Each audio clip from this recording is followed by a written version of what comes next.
कलाहांडी जनम माटी संग्राम समिति पक्षर जमी जबरदखल उच्छेद विरोध में सांबादिक सम्मेलन कलाहांडी जनम माटी सुरक्षा संग्राम समिति 2016 मसीह बस्ती बासिंदा आंदोलन कर राज्यर अतिरिक्त मुख्य शासन सचिव श्रीजुत सत्यव्रत साहू एक चिठी माध्यम प्रत्येक जिलापाल को प्रेरण कर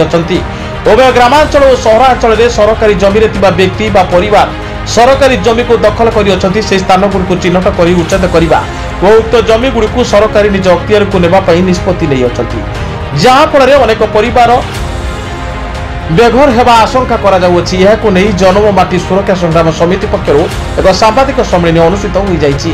जनसाधारण अधिकार और न्याय पई आसंता 30/7/2024 मंगलवार दिन जिलापाल कार्यालय सम्मुख में एक जनसमावेश आयोजन करा। यहाको नै जनम माटी सुरक्षा संग्राम समितिर सदस्यों आलोचना करछन्ति।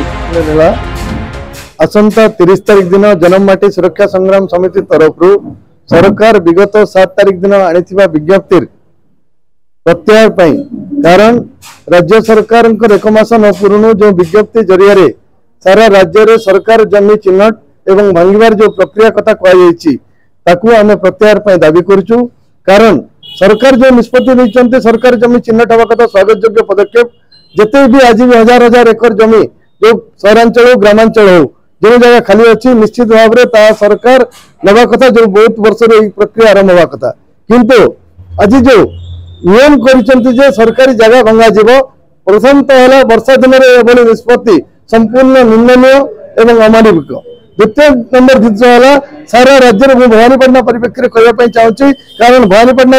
जनम माटी सुरक्षा संग्राम समिति 2016 जो आंदोलन कर आसुची जो जगह जो मैंने 50 वर्ष 60 वर्ष राजा राजुड़ा समय जो मैंने रही आसिक सहर को सृष्टि करमती बहुत सारा राज्य स्थिति थी और परिस्थिति रे सेमान को भंगा जीवा निष्पत्ति संपूर्ण भाव में निंदा करुचु एवं स्थायी पट्टा से जगह देवाई आमर दाबी को नहीं आसंता 30 तारिख दिन सारा कलाहांडी वासी को अपील करने संगे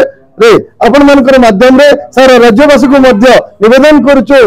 लड़ाई को यही दाबी को सारा राज्य रे सरकार निष्पत्ति प्रत्याहार पर समस्ते स्वर उत्तोलन करेंगे।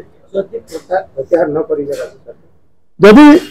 गणतंत्र लोकों को नहीं लोकंकर आवाज लोकंकर कथा को जदि सरकार शुणिबारे कि बुझे भूल करती तेरे आसंता दिन में निजर हक निजर दाबी ए लड़ाई को आहरी अधिक तीव्रतर कर विभिन्न माध्यम रे ए लड़ाई को राजरास्ता पर्यंत अणाजे पर्यंत लोक निजर न्याय न पाई